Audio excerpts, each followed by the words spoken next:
এই 9 তারিখ এবং 10 তারিখে দুটো রোজা আল্লাহর নবী রাখার কথা বলেছেন। বুঝতে পারছেন?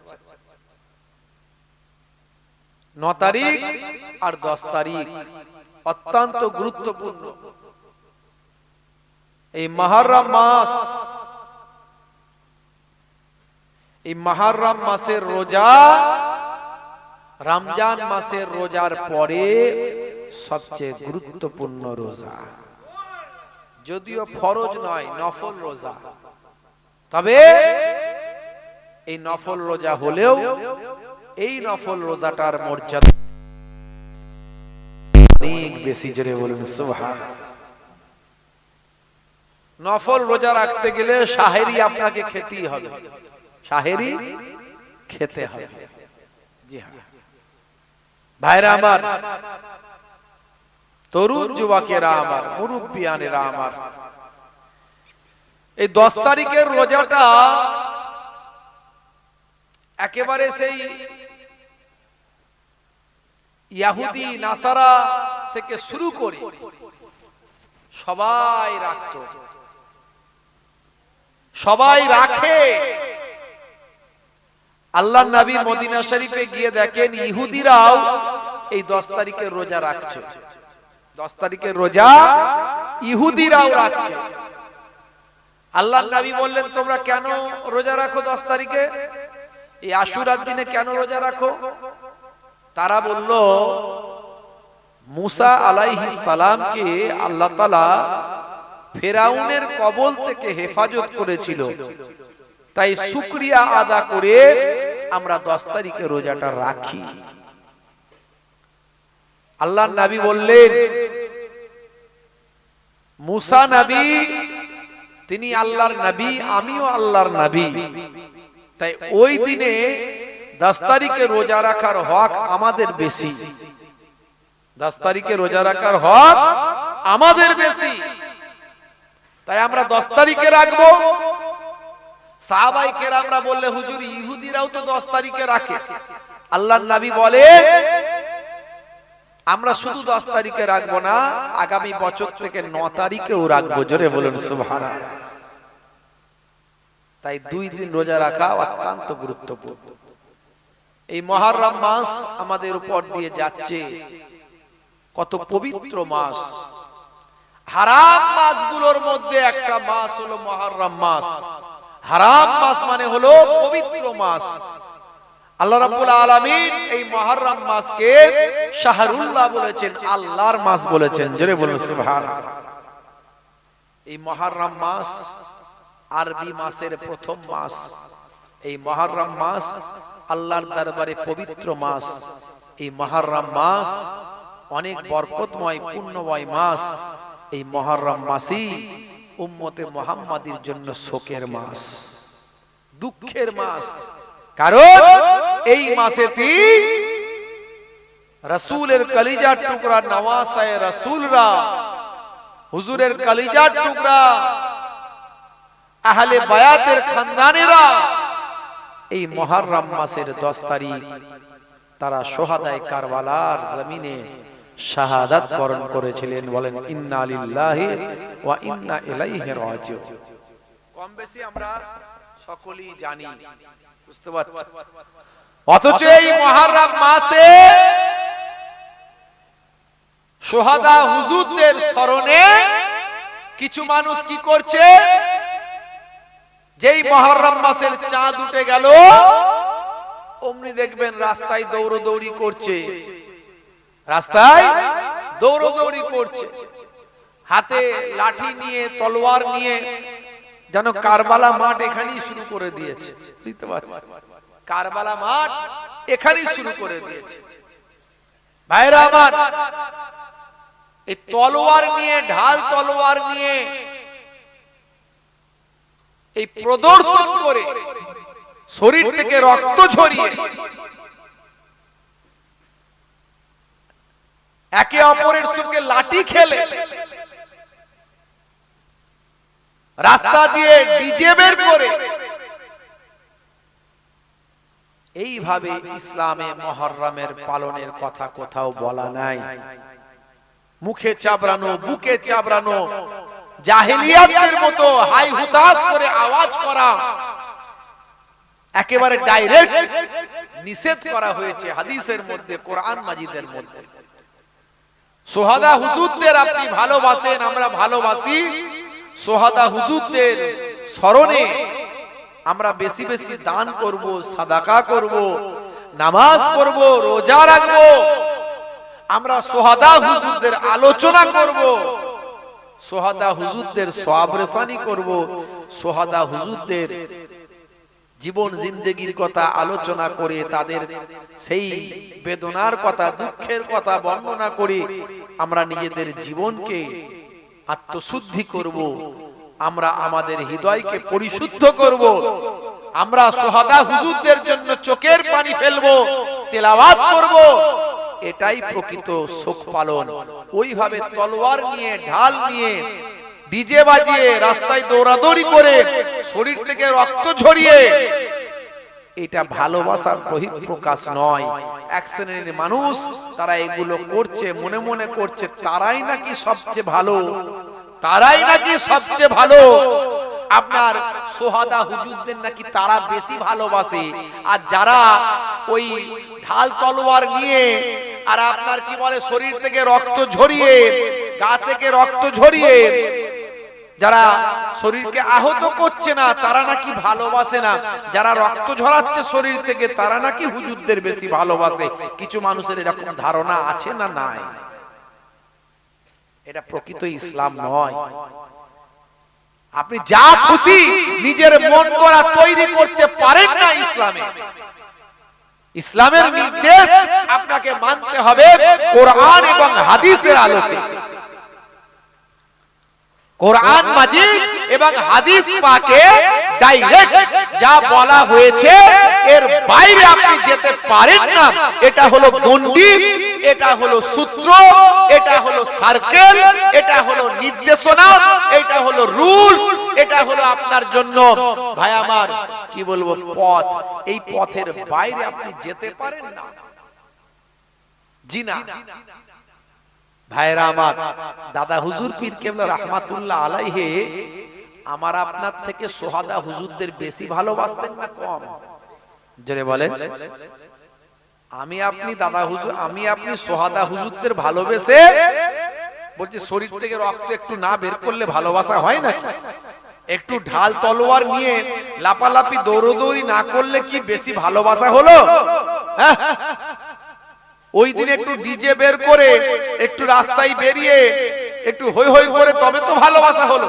দাদা হুজুর কেবলা কি আমার আপনার থেকে বেশি ভালোবাসতেন সোহাদা হুজুরকে না কম ভালোবাসতেন? দাদা হুজুর কেবলা জীবনী পড়ে দেখুন তো এরকম কোন ঘটনা আছে দাদা হুজুর কেবলা লাঠি ফাটি খেলেছিলেন না তলোয়ার টলোয়ার নিয়ে ওই দিন একটু প্রদর্শন করেছিলেন যে আমি সোহাদা হুজুরদের ভালোবাসি, দেখো একটু তলোয়ার নিয়ে লাপালাপি করছি? হয়েছে নাকি এরকম কোনদিন? আমরা দাদা হুজুর কেবলাকে ভালোবাসি, তিনি আমাদেরকে ইসলাম বুঝিয়েছেন। আমাদেরকে ইসলামটা বাংলায় কে বুঝিয়েছেন? তিনি বুঝিয়েছেন। তিনি বেশি বোঝেন না আমি বেশি বুঝি? আমি কি নতুন ইসলাম তৈরি করব নাকি? ঠিক না ভুল? আমি নতুন ইসলাম তৈরি করব? হ্যাঁ, এক শ্রেণীর মানুষ এই 10ই মুহররম দেখবেন তারা সব ডিজে বের করবে, ডিজে। তাদের দেখলে মাথা খারাপ হয়ে যাবে। হ্যাঁ, এমন লাপালাপি করছে যেন মনে হচ্ছে তারা বিরাট ভালোবাসে, আর আমি আপনি নামাজ পড়ে দাঁড়িয়ে রেখে আমরা লাপালাপি করছি না, আমরা ভালোবাসি না। আর তাদের দাড়ি নাই, বেশিরভাগই দাড়ি নাই, নামাজ পড়ে না, দেখলেই বোঝা যায়। হাই রে হাই, আখেরি জামানা। সঠিক ইসলামটা আপনি বুঝবেন কি করে? কোনটা সঠিক ইসলাম মানছেন? কোরআনের বাইরে চলে গেলে সঠিক ইসলাম নয়, হাদিসের বাইরে চলে গেলে সঠিক ইসলাম নয়। আমার দাদা হুজুর আমার আপনার থেকে অনেক বেশি সঠিক ইসলামটা বুঝতেন। জোরে বলুন সুবহানাল্লাহ। বসিরহাট আল্লামা হুজুর আমার আপনার থেকে সঠিক ইসলামটা বেশি বুঝতেন। আমার পীরনগরী হুজুর আমার আপনার থেকে ইসলামটা সঠিক বুঝতেন। তারা কোনদিন ওই ঢাল তলোয়ার লাঠি নিয়ে দৌড়দৌড়ি করেননি এই মুহররম মাসে। তারা কি করেছে? হুজুরদের শানে সাদাকা করেছেন, দান করেছেন, নামাজ বেশি বেশি পড়েছেন, তাদের জন্য ইস্তেগফার করেছেন, তাদের জন্য চোখের পানি ফেলেছেন, তাদের জন্য মোনাজাত করেছেন, তাদের আলোচনা, তাদের আদর্শ মানুষের কাছে ছড়িয়ে দিয়েছেন। জোরে বলুন সুবহানাল্লাহ। হে তরুণ যুবকেরা, হে আমার বন্ধুরা, শুনে রেখে দিন বাবা, জেনে রেখে দেন হে মুসলমান, এই মুহররম মাস আমাদের মধ্যে দিয়ে যাচ্ছেন। এই মুহররম মাস আমাদের জন্য অনেক গুরুত্বপূর্ণ, উম্মতে মুহাম্মাদের জন্য অনেক গুরুত্বপূর্ণ। জান্নাতের যুবকদের সরদার হবেন হযরত ইমাম হাসান, হযরত ইমাম হুসাইন রাদিয়াল্লাহু তাআলা আনহুমা। এই জান্নাতের যুবকেরা, হে তরুণ যুবকেরা, তাদের ভালোবাসা, তাদের মহাব্বত বহিঃপ্রকাশ করার মাস। এই মাসেতে আমরা বেশি বেশি তাদের কথা স্মরণ করব, উম্মতে মুহাম্মাদের আলোচনা করব, উম্মতে মুহাম্মাদি হিসাবে শোহাদা হুজুরদের বর্ণনা করব। হে যুবকেরা, হে আমার বন্ধুরা, শুনে রেখে দিন বাবা, জেনে রেখে দেন এই মুহররম মাস ইবাদতের মাস। এই মুহররম মাস আমার আল্লাহর দরবারে অতি পবিত্র মাস। এই মাসে আমরা বেশি বেশি নামাজ পড়ব, রোজা রাখব, এই মাসে আমরা সাদাকা করব, দান করব, এই মাসে সোয়াদা হুজুরদের নিয়ে আলোচনা করব, ওয়াজ নসিহত করব, তাদের আত্মত্যাগ, আত্মবলিদানের কথা, তাদের জীবন উৎসর্গ করার কথা, তাদের ত্যাগের কথা, তাদের ইসলামকে হেফাজতের কথা, তাদের দ্বীন পালনের কথা, তাদের রাসূলের তরিকা, রাসূলের আখলাককে ভাই আমার মেনে চলার কথা মানুষের কাছে বেশি বেশি আমরা পৌঁছে দেব। হে তরুণ যুবকেরা, হে আমার বন্ধুরা, শুনে রেখে দিন বাবা, জেনে রেখে দেন হযরত ইমাম হাসান, হযরত ইমাম হুসাইন রাদিয়াল্লাহু তাআলা আনহুমা, আল্লাহর নবী, আল্লাহর রাসূল নাতিদেরকে কত মহব্বত করতেন, কত ভালোবাসতেন। হে যুবকেরা, এখন তো ভাই আমার মেয়ের ছেলে হলে তাদের গুরুত্ব কম আছে না নাই? ছেলের ছেলের বেশি গুরুত্ব না মেয়ের ছেলের বেশি গুরুত্ব? কার? জোরে বলে কি জি? ছেলের ছেলে বলে ওইটা নাকি আসল, মেয়ের ছেলেটা নাকি নকল। কথা ঠিক না ভুল? হ্যাঁ। হে তরুণ যুবকেরা, আল্লাহর নবীর কলিজার টুকরা নাতি হযরত ইমাম হাসান, ইমাম হুসাইন রাদিয়াল্লাহু তাআলা আনহুমা, হুজুরদের এত ভালোবাসতেন, এত মহব্বত করতেন আল্লাহর নবী, আল্লাহর রাসূল দুই নাতিদেরকে এতটা মহব্বত করতেন। আল্লাহর নবীর ইন্তেকালের সময়, আল্লাহর নবীর ইন্তেকালের সময় হযরতে আলী মুর্তজা কারামাল্লাহু ওয়াজহু আল্লাহর নবীর কাছে হাজির। আম্মা জান ফাতেমাতুজ জোহরা রাদিয়াল্লাহু তাআলা আনহা আল্লাহর নবীর কাছে আজ হাজির। হযরতে ইমাম হাসান, ইমাম হুসাইন বাচ্চা, ছোট্ট ছোট্ট বা কলিজার টুকরা বাচ্চা, 6 বছর 7 বছর করে বয়স। আল্লাহর নবীর কলিজার টুকরা দুইজন নাতি হযরত ইমাম হাসান, ইমাম হুসাইন রাদিয়াল্লাহু তাআলা আনহু ছুটে এসে নানা জানের বুকের উপর আছড়ে পড়েন। আল্লাহর নবী বলেন, হে দুনিয়ার মানুষ শুনে রেখে দাও, আমি হুসাইন থেকে, হুসাইন আমার থেকে, আমার হাসান হুসাইনকে যে কষ্ট দিলাম সে আমি রাসূলকে কষ্ট দিলাম। হে দুনিয়ার মানুষ শুনে রেখে দাও। হে যুবকেরা, হে আমার মুরব্বিয়ানেরা, শুনে রেখে দিন বাবা, জেনে রেখে দাও, আল্লাহর নবী বলেন, আমার থেকে হাসান হুসাইনকে দূরে করিয়ে দিও না, আমার থেকে ইমাম হাসান হুসাইনকে সরিয়ে নিও না। এই দুইজনের উপর দুনিয়ার জমিনে অনেক মুসিবত আসবে। এই দুইজনকে দেখিয়ে কাল কিয়ামতের দিনে আমি রাসূলুল্লাহ দয়ার নবী, আখিরি জামানার পয়গম্বর, আমার কোটি কোটি গুনাহগার উম্মত উম্মতিদের নাজাত করাতে পারব। আল্লাহর নবীর কলিজার টুকরা নাতিদের দেখিয়ে কাল কিয়ামতের দিনে আমাদের মতো কোটি কোটি গুনাহগার উম্মত উম্মতিদের নবী পাক নাজাত করাবেন। জোরে বলুন সুবহানাল্লাহ। বড় পীর সাহেব দোয়া করেছেন, কবুল হয়ে গেছে। খাজা গরিব নামাজ দোয়া করেছেন, কবুল হয়েছে। নিজামউদ্দিন আউলিয়া দোয়া করেছেন, কবুল হয়েছে। আহমদ সেনেহিন্দি হুজুর দোয়া করেছেন, কবুল হয়েছে। হ্যাঁ, দাদা হুজুর পীর কেবলা দোয়া করেছেন, কবুল হয়েছে। বসিরাল আল্লামা হুজুর দোয়া করেছেন, কবুল হয়েছে। আমার পীরনগরী হুজুর দোয়া করেছেন, কবুল হয়েছে। আর রাসূলের নাতিরা দোয়া করলে কবুল হতো না? জেনে বলেন, যদি বলতো আল্লাহ এই এজিদ বাহিনীকে ধ্বংস করে দাও, হতো না? হতো না? হতো না? হতো না। কিন্তু তারা বদদোয়া করেননি। কেন? তারা আল্লাহর সন্তুষ্টির উপর রাজি থেকেছে। আর তারা জানতে যে আমাদেরকে নানাজান বলেছে যে না সাবারি করো না, ধৈর্য হারা হয়ে যেও না, কারণ তোমাদের দেখিয়ে কাল কিয়ামতের দিনে আমার কোটি কোটি গুনাহগার উম্মত উম্মতিদের নাজাত করাতে পারবো। হে তরুণ যুবকেরা, হে আমার বন্ধুরা, শুনে রেখে দিন বাবা, জেনে রেখে দেন। হে মুসলমান, একটুখানি লক্ষ্য করো, আল্লাহর নবী হিজরত করলেন মদিনা শরীফে 622 খ্রিস্টাব্দে। এই 622 খ্রিস্টাব্দে নবী আমার হিজরত করলেন। সেই বছর থেকে হিজরি সন গণনা করা হয়। আল্লাহর নবীর হিজরতের তৃতীয় বছরে আমার আল্লাহ মা ফাতেমার কোলে একটা সন্তান দান করলেন। সেই সন্তানটার নাম আল্লাহর নবী রেখে দিলেন, নামটা হযরতে ইমাম হাসান। হে তরুণ যুবকেরা, হে আমার বন্ধুরা, শুনে রেখে দিন বাবা, পরের বছর চতুর্থ হিজরি আমার আল্লাহ তাআলা আম্মা জান ফাতেমাতুজ জোহরা রাদিয়াল্লাহু তাআলা আনহা কোলেতে আরেকটি সন্তান দান করলেন।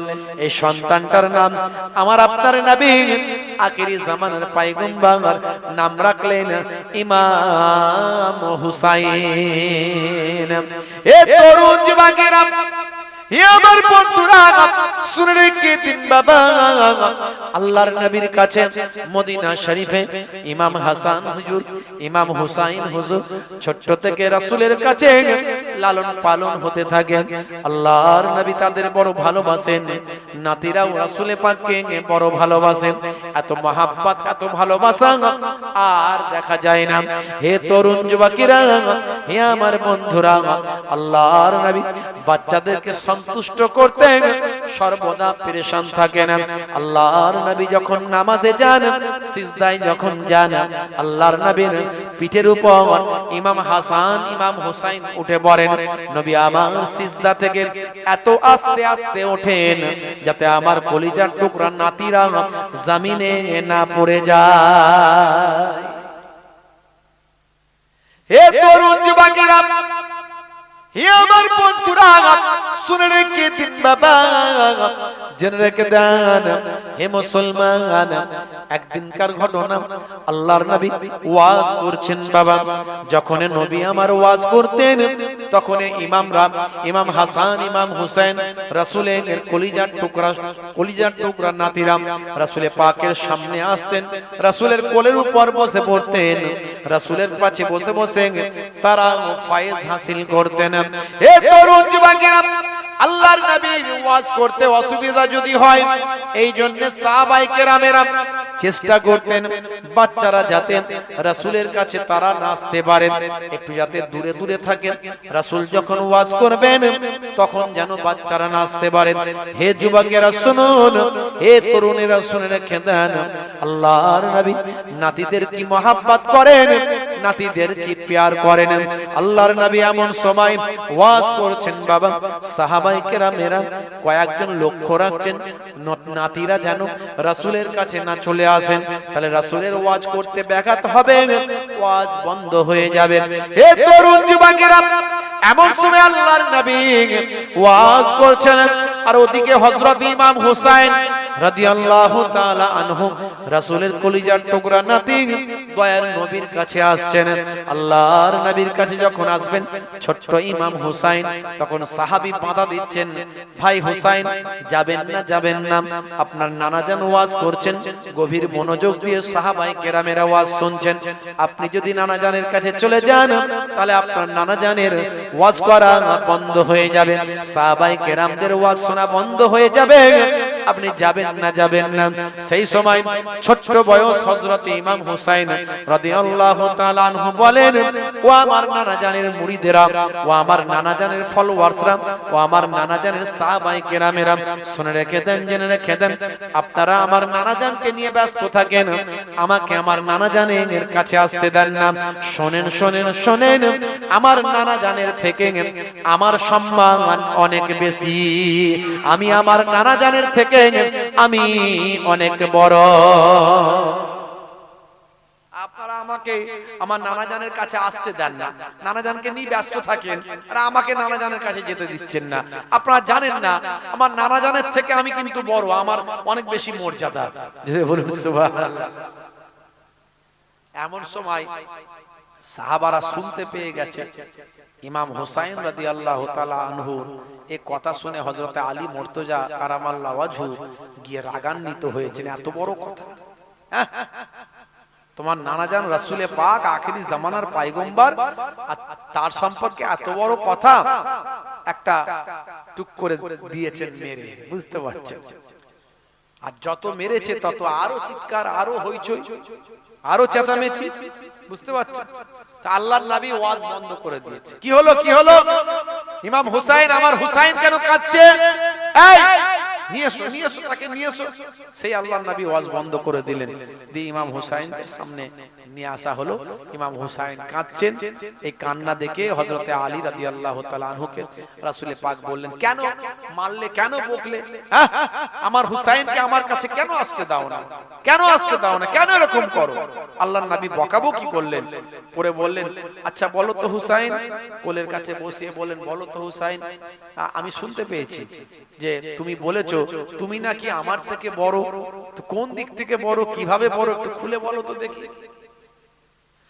হে তরুণ যুবকেরা, হে আমার বন্ধুরা, শুনে রেখে দিন বাবা, জেনে রেখে দেন, হে মুসলমান একটু লক্ষ্য করুন, আল্লাহর নবী কলিজার টুকরা নাতি হযরত ইমাম হুসাইন রাদিয়াল্লাহু তাআলা আনহু সেই সময় বলেছিলেন, ও আমার নানাজান তবে শোনেন, আমি আপনাকে বলবো।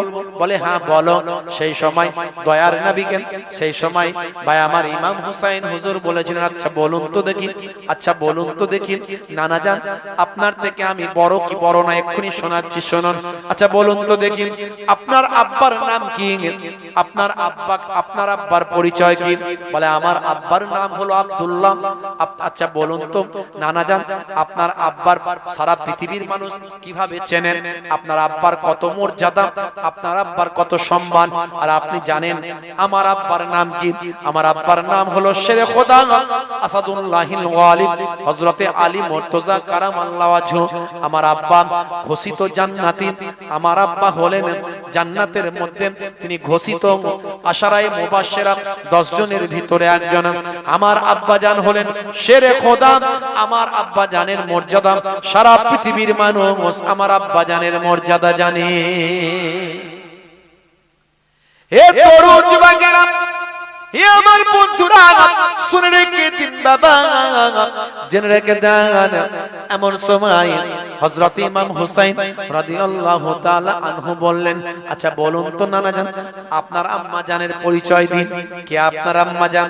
আপনার আম্মা জানকে সারা পৃথিবীর মানুষ কতটা জানে? আপনার আম্মা জানের মর্যাদা কত, একটু আপনি খুলে বলুন। বলে আমার আম্মা জানের নাম হলো আমিনা। হ্যাঁ বুঝলাম, আমিনা। আচ্ছা বলুন তো আমার আম্মা জানের নাম কি আপনি জানেন?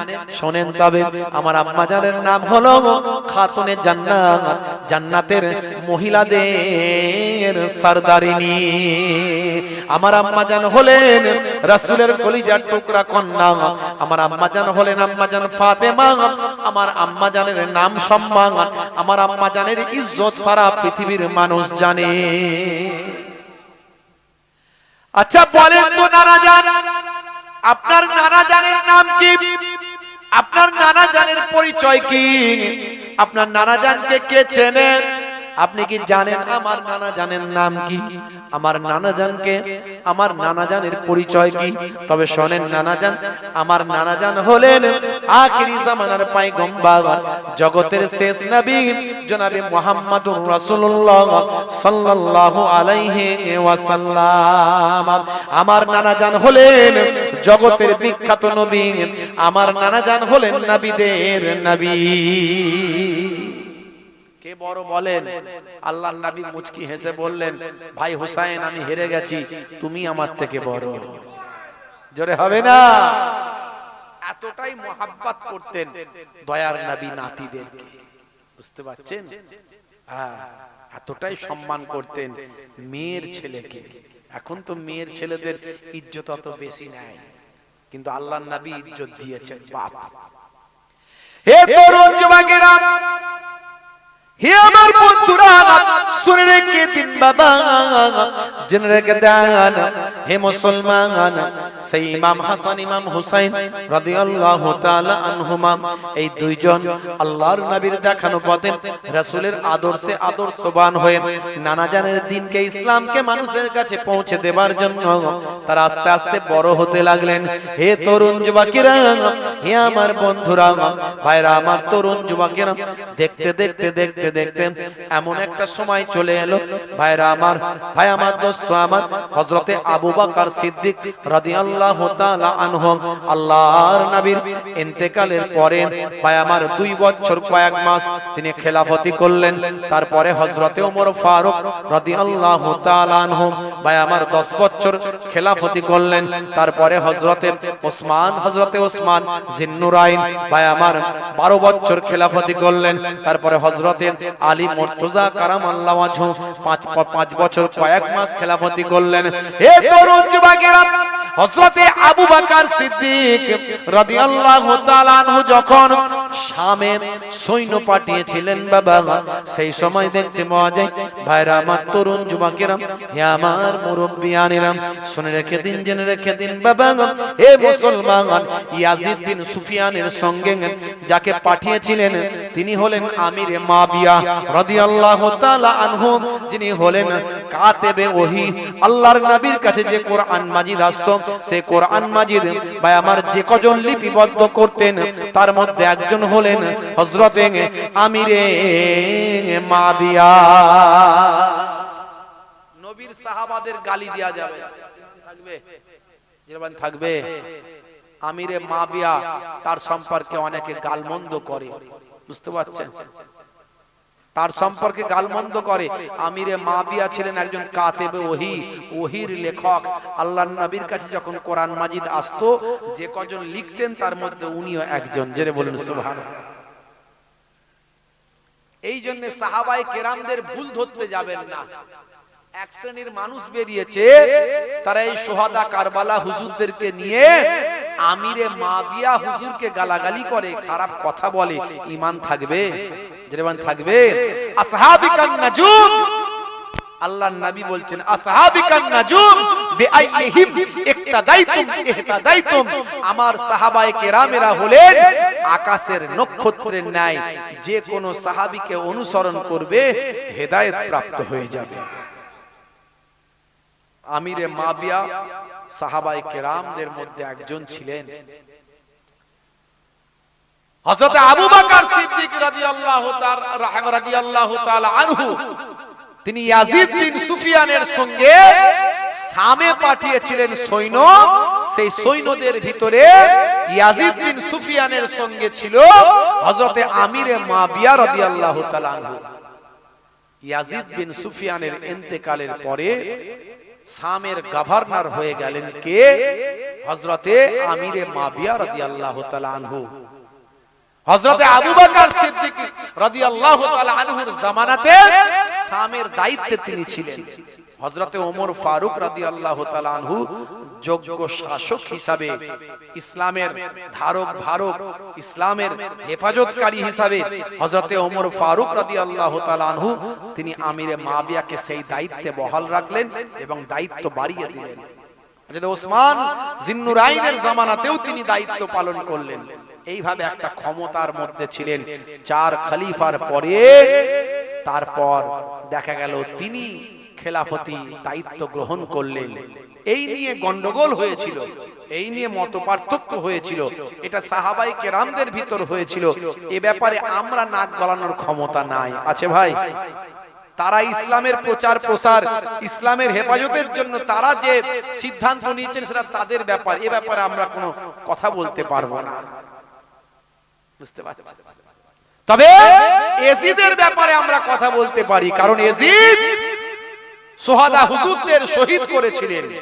ইয়াজিদের ব্যাপারে বড় বড় ইমামরা তারা কটু মন্তব্য করেছেন, কেউ ফাসিক বলেছেন, কেউ কাফের বলেছেন। ইমামরা বলেছেন, তার মানে বুঝে নিতে হবে ইয়াজিদ সত্যি খারাপ ছিল। আর ইমাম হুসাইন হুজুরের যুদ্ধ ইয়াজিদের বিরুদ্ধে হয়েছিল, তার মানে ইয়াজিদ খারাপ ছিল, এটাই বোঝা যাচ্ছে। কিন্তু আমিরে মাবিয়া হুজুরকে আপনি দোষারোপ করতে পারবেন না। হে তরুণ যুবকেরা, হে আমার বন্ধুরা, শুনে রেখে দিন বাবা, জেনে রেখে দেন। হে মুসলমান একটু লক্ষ্য করুন, হে যুবকেরা একটু খেয়াল করুন, বন্ধুরা আমার, তরুণ যুবকেরা আমার, মুরব্বিয়ানেরা আমার, হে মুসলমান, আল্লাহর নবীর রেখে যাওয়া দ্বীন ইসলাম মানুষের কাছে পৌঁছে দেওয়া, ইসলামী রাজত্বকে সামনে রেখে, ইসলামী বায়ামার সাম্রাজ্যকে সামনে রেখে বারবার ঘাত প্রতিঘাত চলে এসেছিল বাবা। নবীর নাতিরা আগামী দিন তারা ইসলামের দায়িত্ব লাভ করবেন, এই জন্য নবীর নাতিদের উপর বারবার আঘাত প্রাপ্ত হতে হয়েছিল। আল্লাহর নবীর নাতিদের উপর বারবার আঘাত এসেছিল বাবা। রাসূলের কলিজার টুকরা বড় নাতি হযরত ইমাম হাসান রাদিয়াল্লাহু তাআলা আনহুকে বারবার বিষ পান করানোর চেষ্টা হয়েছিল, অনেকবার তাকে বিষ পান করানোর চেষ্টা হয়েছিল। যতবারই তিনি বিষ পান করেছিলেন, ততবার বিষ পান করার পরে আস্তে আস্তে রাসূলের রওজা মোবারকের সামনে এসেছিলেন। আল্লাহর নবীর রওজা মোবারকের সামনে এসে দয়ার নবীকে ওসিলা করে আল্লাহর দরবারে দোয়া চেয়েছি।